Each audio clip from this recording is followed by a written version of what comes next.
Vadodara crime branch દ્વારા ઠગાઈના ગુનામાં સંડોવાયેલ પતિ પત્ની સહિત 3 જણાની ધરપકડ।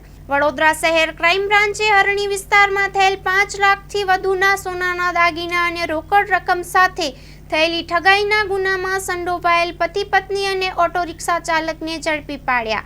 પકડી પડાયેલા આરોપીઓએ મળીને વૃદ્ધ મહિલાને આંધળી શ્રદ્ધા અને ધાર્મિક ભૂલભુલૈયામાં પાથરી દાગીના કઢાવી ઠગાઈ આચરી હતી।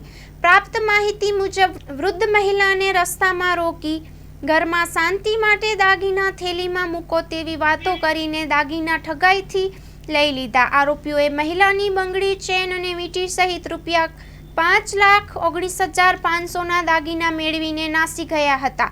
હરણી પોલીસ સ્ટેશનમાં આ અંગે ગુનો નોંધાયો હતો। ક્રાઇમ બ્રાન્ચે સીસીટીવી ફૂટેજ અને હ્યુમન ઇન્ટેલિજન્સના આધારે તપાસ શરૂ કરી હતી। તપાસ દરમિયાન શહેરના પાણીગેટ વિસ્તારમાં એક શંકાસ્પદ ઓટો રિક્ષા નજરે પડી હતી। તેમાં એક મહિલાઓ સાથે પુરુષો બેઠેલા હતા।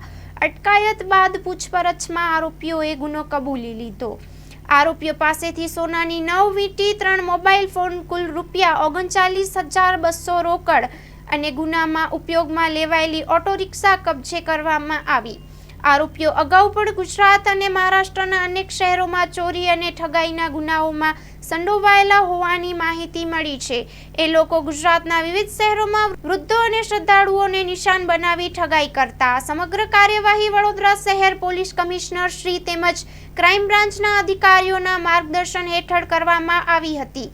આરોપીઓ સામે કાયદેસરની કાર્યવાહી કરીને વધુ તપાસ માટે હરણી પોલીસ સ્ટેશનને ગુનો સોંપવામાં આવ્યો છે। Report by Nikhil Gayke, Vadodara.